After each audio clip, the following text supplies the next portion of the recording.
Vers la fin de l'année dernière, au cours de mon voyage en Europe, Allah m'a fait voir une vision de laquelle, au jour de vendredi, j'ai vu une horloge et le chiffre 10 sur cette horloge était tout éclairé et ce chiffre 10 clignotait et moi je disais vendredi le 10. Je savais que ce 10 représente 10 heures sur l'horloge, mais Dieu m'a fait prononcer ces paroles vendredi le 10, vendredi le 10. Bon nombre de personnes m'ont envoyé leur interprétation de cette vision. J'en ai reçu plusieurs lettres et les Ahmadis attendaient le 10 mai avec impatience. Mais ce jour-là, rien ne se passa. Et selon les nouvelles que j'ai reçues, certains oulémas ont déclaré que nous allons attendre le 17 mai. Mais après cela, il eut un vendredi qui correspond au 10e jour du Ramadan au Pakistan. Et tout comme Dieu avait informé certains Ahmadis à propos du 10e jour du mois lunaire, et elle aussi m'en avait informé, et c'est pour cette raison que nous avons entendu ce jour-là. Et après la prière de Tahajjud, j'ai reçu des nouvelles ce 10e jour du mois lunaire et je vous en ai informé. Et au cours d'un sermon, j'ai déclaré que moi, je pense que un aspect des signes du divin s'est manifesté ce jour-là. Mais en recevant davantage d'informations plus tard, j'ai compris que ce ne fut pas un seul aspect des signes qui s'est accompli, mais ces signes sont apparus avec gloire. Et ces signes sont apparus et nous avons compris plusieurs aspects de ces signes. Les premières nouvelles que j'ai reçues viennent de Karachi, mais ensuite j'ai reçu des coupures de journaux et à travers ces articles j'ai compris que cette nouvelle est d'une grande importance. Et même les ennemis les plus acharnés de l'Ahmadiyyat ont prononcé ces paroles, que cette nouvelle ou ces événements n'étaient pas ordinaires, ces événements n'étaient pas l'effet du hasard, mais c'était des avertissements de la part de Dieu. Voilà ce qu'avaient prononcé les ennemis de l'Ahmadiyyat. Ensuite, il y eut un autre événement sur la frontière nord du Pakistan et les gens ne considèrent pas cet événement comme quelque chose d'ordinaire. Ils ont considéré cela comme un danger. Et cet événement s'est passé le 10 du Ramadan.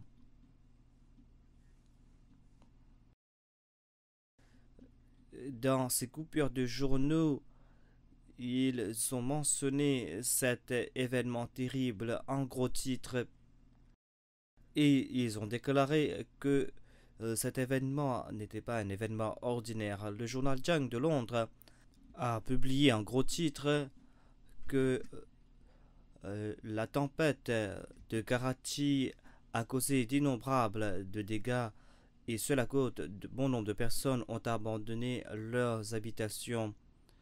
Le journal Dawn a écrit en gros titre menace cyclonique et l'article a continué sur 2 pages. Et ils ont publié un article qui avait pour titre Karachi au bord de la panique. Et en lisant ces 2 articles, l'on comprend que milliers de personnes en ont été affectées et ces personnes ont abandonné tous leurs effets chez eux et ils ont quitté leur maison. Et le gouvernement a dû faire bon nombre d'efforts afin de surveiller ces endroits. il y a eu bon nombre de vaisseaux des gardes-côtes et de la marine qui ont circulé dans ces endroits. Et la police aussi a surveillé ces endroits. Mais la panique était telle que même les pillards ne sont pas entrés en action. Même les pillards se sont sauvés. Sinon, généralement, après la panique, il y a pas mal de pillages.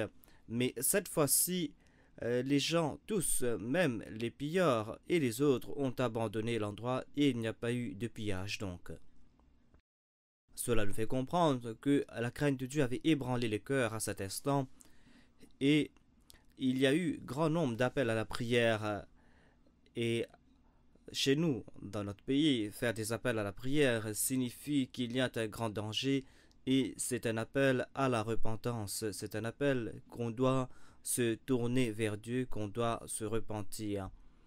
C'est pour cette raison que quand il y a des appels à la prière, les gens pensent que Dieu va repousser toute calamité qui est destinée. Un ennemi acharné de l'Ahmadiyyat, le professeur Ghafour Saheb, qui appartient à la Jamaat Islami, a publié dans le journal Jang du 2 juin cet article. Il a déclaré: si Allah n'avait pas détourné la tempête, quelle aurait été notre fin? En commentant sur cette tempête, il écrit donc dans le journal Jang que Karachi représente le Pakistan, mais Karachi était à l'image de Beyrouth qui vit sous la loi martiale. Ensuite, il a déclaré que les musulmans ont aidé le Pakistan car en Inde, leurs biens et leurs personnes étaient en danger. Ils ont déclaré que aujourd'hui aussi les musulmans sont opprimés en Inde. Mais le problème c'est que maintenant, ici même au Pakistan, la vie et les biens des citoyens ne sont pas en sécurité. Selon cette même personne, les biens et les vies des Ahmadis n'ont aucune valeur.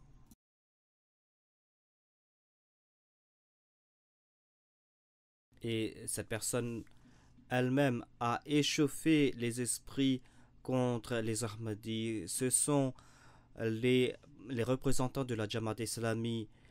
Et en 1974 aussi, ce sont eux qui ont causé les troubles. Après les Ahraris, ce fut ceux de la Jamaat Islami qui avaient une plus grande part dans ces troubles.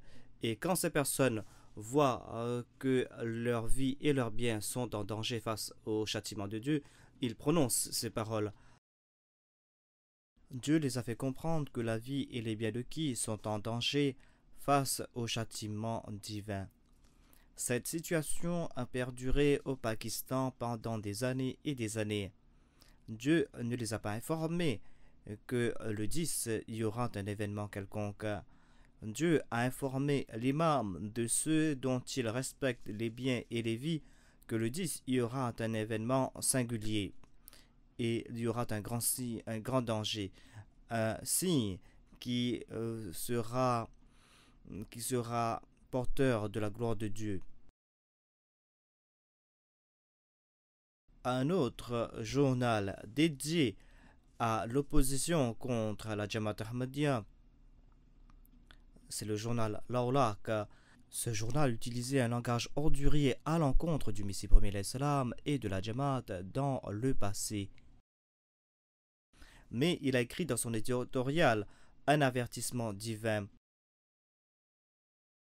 Dieu a fait avouer à ces deux ennemis acharnés que sont la Jamaat Islami et la Jamaat Ihrar que cet événement du 10 n'est pas un événement ordinaire, mais c'est un signe extraordinaire et c'est un avertissement de la part de Dieu.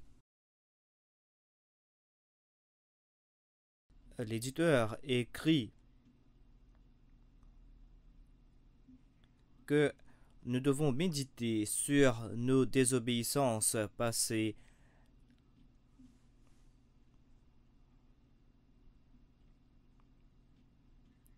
Les habitants de Karachi doivent mettre de côté leur animosité mutuelle et doivent se prosterner en remerciement à Dieu et ils doivent obéir davantage à Dieu. Ces personnes sont chanceuses car elles ont été protégées d'une grande épreuve. Cette tempête était un avertissement de la part de Dieu. C'était pas un avertissement pour eux, mais c'était un avertissement pour toi aussi, l'éditeur de ce journal. Car ces personnes ont mis en pratique ce que tu as prêché, et c'est pour cette raison que ces personnes ont opprimé les gens au nom de Dieu. Ces personnes qui ont déclaré Rabbun Allah, voilà les personnes que tu as opprimées. Et en raison de cette déclaration, vous avez opprimé ces gens. Donc, les chefs de file de ces oppressions ont reçu cet avertissement et cet avertissement s'applique à eux. Voilà donc un événement qui est apparu dans le sud du Pakistan.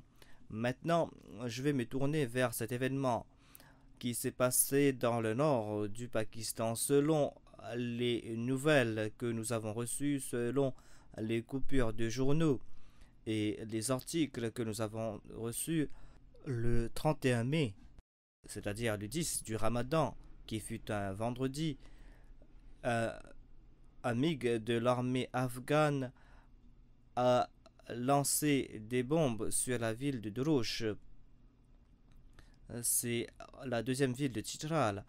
Donc, ces avions afghans ont attaqué ces régions et l'Assemblée nationale et les forces vives ont crié à l'outrage. Le gouverneur et le ministre de la région concernée sont partis là-bas. Donc, ce n'était pas un bombardement ordinaire, mais c'est un bombardement qui concernait deux nations. Et après cela, il est dit que le président Ziaul-Haq est parti là-bas et ses déclarations ont été publiées dans les journaux. Et vous savez très bien que le général Ziaul-Haq ne fait pas partie des sympathisants de la Jamaat. Donc, Dieu a montré un signe à ses dirigeants, c'est-à-dire que cet événement du 10 du Ramadan est un avertissement et qu'ils ne doivent pas négliger ce fait. La chaîne de télé anglaise ITV a présenté ces événements. Ils ont même diffusé les images du président Ziaul-Haq et ils ont déclaré qu'un avion russe a attaqué la région frontalière de l'Afghanistan. Après cela, le journaliste a prononcé ces paroles. Il a déclaré que le général Zia du Pakistan est parti là-bas afin d'examiner la région. Ce fut le vendredi 31 mai. Pourquoi prononcer ces paroles vendredi le 31 mai? Ce fut un signe de la part de Dieu et à travers cela, l'on a compris l'importance de ce jour. Donc, en ce qui concerne la Jamaat Ahmadiyya attendait et les Ahmadis voulaient que quelque chose se passe et ils voulaient que l'on puisse prononcer et déclarer que ce fut un signe de la part de Dieu. Donc, l'ennemi aurait pu déclarer que c'était là une imagination de la part des Ahmadis. Ils voulaient que quelque chose se passe et quelque chose s'est passé et ils ont déclaré voilà, cela s'est passé. Mais Ziaul-Haq ne voulait pas que quelque chose se passe. L'éditeur du journal Lawlak ne voulait pas que quelque chose se passe. Les dirigeants de la Jamaat islamique ne voulaient pas que quelque chose se passe. Dieu a fixé leur regard sur le 10 mai et ils avaient oublié qu'il y aura un 10 du Ramadan qui tombera un vendredi. S'ils avaient compris cela, c'est-à-dire que ce sera un signe en faveur de la Jamaat Ahmadiyya, même si ce fut le dernier jour, ils n'auraient rien prononcé, ils n'auraient rien écrit. Donc ce fut un signe évident de la part de Dieu.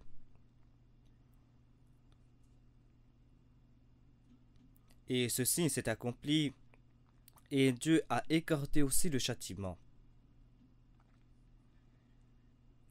Quand j'ai réfléchi à propos de ces signes, je me suis tourné vers ces deux versets du Saint-Coran que j'ai récités au tout début. Dans ces versets, Allah déclare Falama ja'ahum bi'ayatina idhahum minha yadhakun. Ce verset concerne le prophète Moïse. Il est dit que quand Moïse est parti voir Pharaon et qu'il a porté pour lui et son peuple des signes évidents, au lieu de se repentir, Pharaon et ses pères ont méprisé les signes de Moïse. Cet événement ne s'est pas passé une seule fois, deux fois ou trois fois. Ces événements sont passés à plusieurs reprises, c'est-à-dire Dieu a manifesté ces signes et le peuple a vu l'avertissement. Et selon le Saint-Coran, le peuple de Pharaon demandait à Moïse de demander à Dieu de détourner cet avertissement ou ce châtiment, et c'est là qu'ils croiront. Mais après que le châtiment s'est détourné, les gens n'ont pas cru en Moïse. Ces gens ont déclaré que ce ne sont là que l'effet du hasard, c'est tout. Donc, toutes ces choses que les peuples anciens ont vues, quand c'est le tour d'un peuple quelconque, ce peuple ferme les yeux, tout comme si un mouton baisse la tête en passant quelque part, tous les autres moutons derrière feront de même. Et on est tout étonné de voir toutes ces choses, de voir ces faits de l'histoire. L'histoire de l'humanité déclare qu'aucun peuple ne fait figure d'exception à ce propos, à part un seul peuple qui a eu l'opportunité de se repentir après avoir vu les signes du châtiment. Ce peuple a pu se repentir et a pu se détourner de la mauvaise voie. C'est ce qu'on voit dans le Saint-Coran à propos du peuple de Jonas. Mais tous les autres peuples, selon le Saint-Coran, tous les autres peuples ont suivi la voie du peuple du Pharaon. Ils se sont moqués des signes avant et après, et ils tournaient ces signes en dérision. Ils disaient que ces signes étaient l'effet du hasard, ou ils opprimaient ces gens qui apportaient ces signes. Ils considéraient ces gens comme des personnes de mauvais augure. Ensuite, elle déclare وَمَا نُرِيهِ مِنْ آيَةٍ إِلَّا هِيَ أَكْبَرُ مِنْ أُخْتِهَا وَأَخَذْنَاهُمْ بِالْعَذَابِ لَعَلَّهُمْ يَرْجِعُونَ. Dieu déclare que nous pouvons châtier un peuple avec un seul châtiment. Avec un seul châtiment, nous pouvons détruire un peuple. Nous l'avons fait dans le passé. Mais quand nous adoptons cette méthode, c'est-à-dire que nous présentons des signes successifs, quelle en est la sagesse? Allah déclare que nous avons adopté cette méthode avec Pharaon, c'est-à-dire Manurihim min ayatin illa akbaru min ukhtiha. Nous avons présenté des signes successifs et chaque signe était plus grand que le précédent. Et en fin de compte, nous avons présenté des signes beaucoup plus évidents, des signes beaucoup plus sévères. Dieu déclare, pourquoi donc avons-nous adopté cette méthode? Dieu n'est pas à l'instar d'un tortionnaire qui ne fait que opprimer davantage sa victime.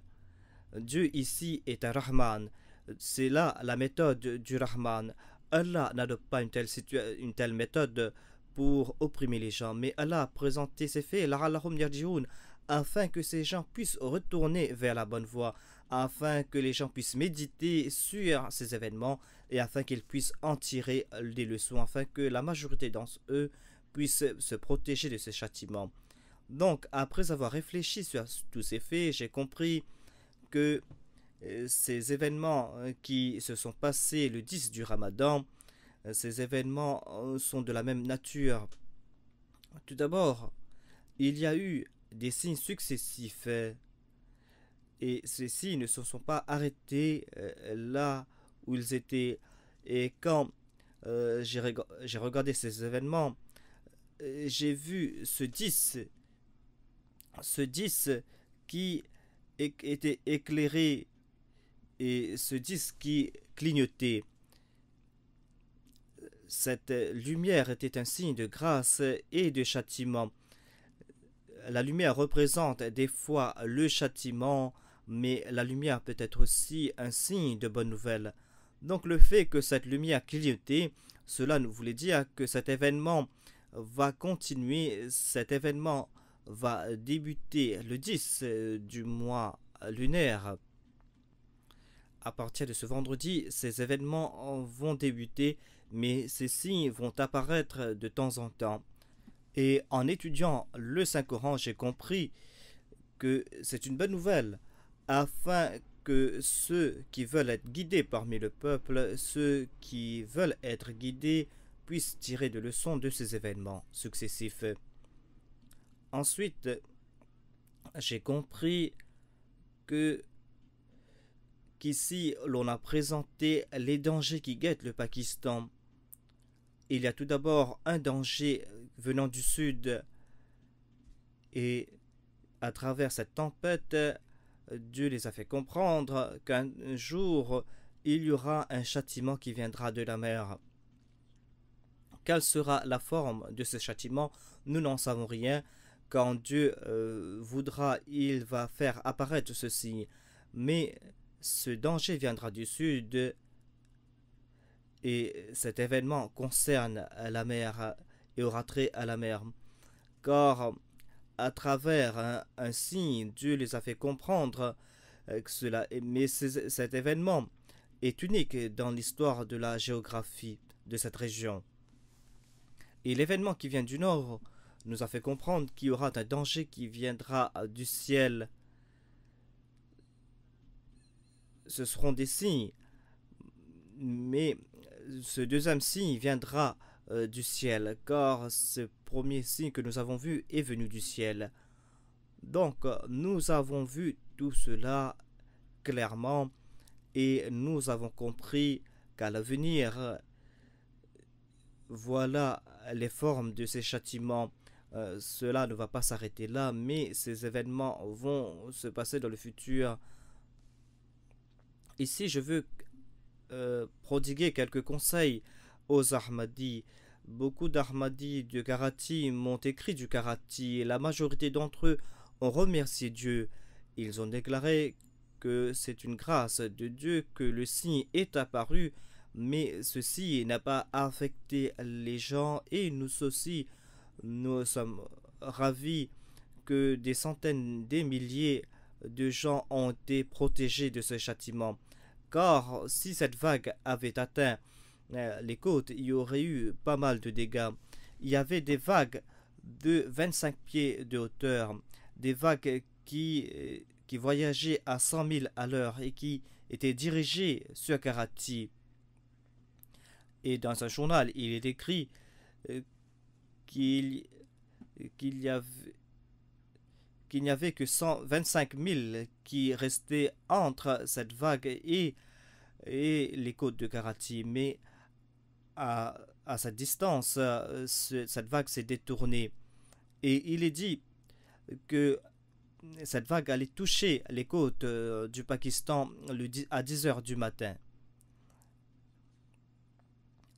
Ces vagues de 25 pieds qui voyageaient à 100 000 à l'heure auraient anéanti Karachi sur des milliers de kilomètres.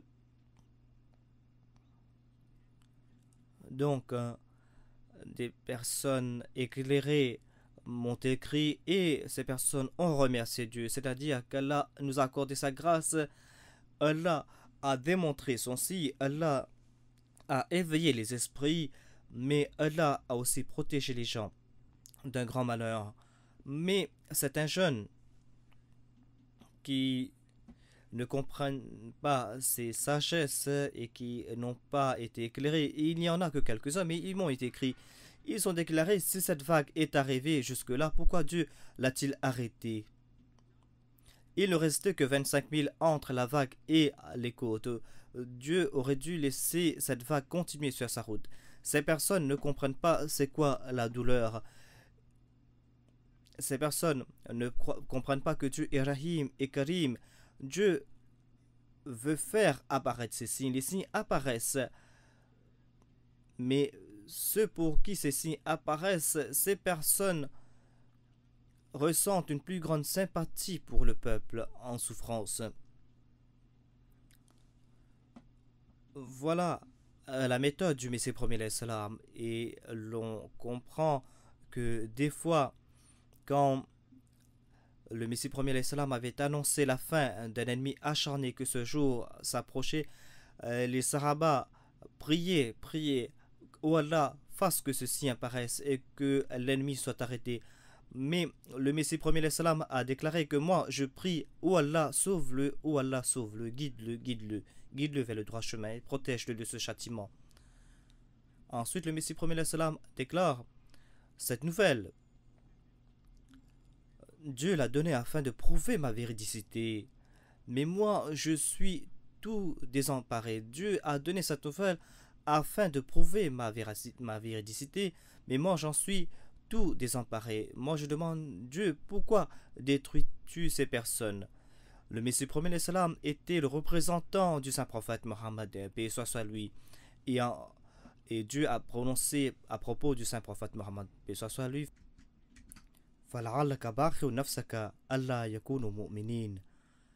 Dieu déclare que tu es en train de te détruire, de te morfondre, quand moi je vais détruire ces gens. Tu veux pas que ces gens soient détruits par moi. Donc, cette voie, c'est la voie des Jamaat bénis, des Jamaat de Dieu. Donc, l'on doit adopter les méthodes des prophètes de Dieu. On vous a mis sur cette voie et vous devez progresser sur cette voie. Moi, je vous conseille de demander des signes de la part de Dieu, mais demandez des signes afin que les gens soient guidés, afin que la majorité du peuple soit guidée et afin de renforcer à votre foi. Ne demandez pas des signes par vengeance et cela n'est pas approprié. Donc, vous devez marcher sur cette voie qui est la voie des prophètes et vous devez progresser dans cette voie. Vous devez prier qu'Allah guide ces gens et qu'Allah fasse que nous adoptions les méthodes des prophètes de Dieu, car ceux qui se disent être des prophètes de Dieu doivent suivre cette voie. Qu'Allah nous en accorde l'opportunité et qu'Allah guide ce peuple afin qu'il puisse comprendre et afin que les gens comprennent qu'ils doivent se protéger de ce châtiment qui sera davantage sévère dans le futur. Qu'ils comprennent maintenant, car si ces gens n'arrivent pas à comprendre, il sera trop tard pour retourner.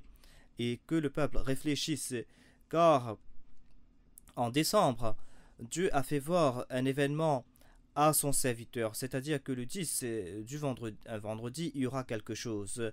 Qui a pouvoir de faire une telle chose? Nous sommes des étrangers, nous n'avons pas de pouvoir. Nous n'avons pas de pouvoir sur la situation de ce pays, nous n'avons pas de pouvoir sur les événements de la nature. Les gens étaient là en train de se moquer de nous. Et un instant, j'ai pensé que si je fais cette annonce, il y aura de grandes responsabilités sur nous.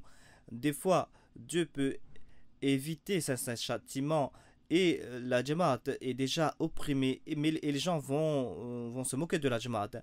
Mais Dieu m'a fait comprendre que c'est une forme de polythéisme, car c'est à Dieu d'accomplir des signes s'il le veut et de ne pas les accomplir.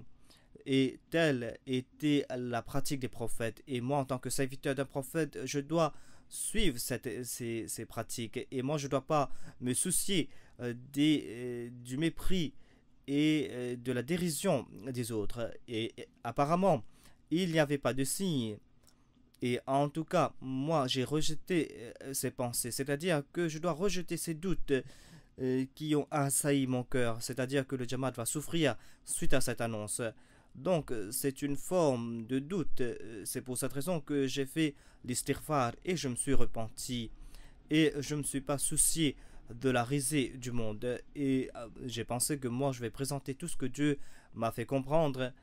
Et ces signes qui sont apparus dépassent l'entendement, car il y a eu des événements extraordinaires et même les ennemis de l'Ahmadiyyat ont qualifié ces signes d'extraordinaires.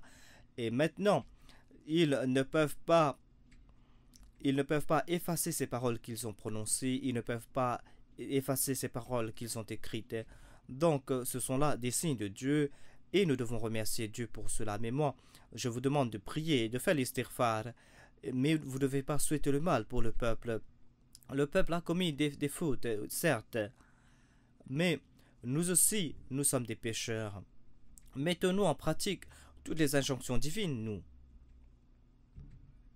Dieu est Rahman et Rahim. Si, si nous ne voulons pas que Dieu nous punisse pour nos péchés, et si nous ne voulons pas que Dieu nous détruise pour nos péchés, alors pourquoi devons-nous souhaiter la même chose pour les autres? Devons-nous souhaiter la même chose car ils nous ont blessés. Allah est Rahman et Rahim. Allah accorde du répit et Allah accorde du répit afin que les gens retournent vers la bonne voie. Et Dieu déclare que si nous avons décidé à détruire des gens, alors nous allons détruire la vie sur la surface de la terre. Il n'y aura pas une seule créature sur la surface de la terre. Donc, si nous disons que nous aimons Dieu, mais si nous voulons aussi voir ces spectacles, alors ce sera inapproprié. Vous n'avez pas été créé pour regarder ces spectacles. Nous avons un droit, et c'est le droit de tout Jamaat de Dieu, c'est-à-dire nous avons le droit de demander des signes, mais nous devons prier que ces signes soient des signes de grâce. Et si des signes de châtiment sont destinés au peuple, nous devons prier que Dieu, ô Dieu, attrape les chefs de la mécréance et fasse que ces gens soient des signes de la colère, mais protège le peuple. Car ce peuple est innocent dans le sens qu'ils ne savent pas. Fasse que Dieu les guide et fasse que Dieu les protège de son châtiment et fasse que ces signes de châtiment soient un guide pour ce peuple. Tel est mon désir et je veux que tel soit votre désir. Priez en ce sens.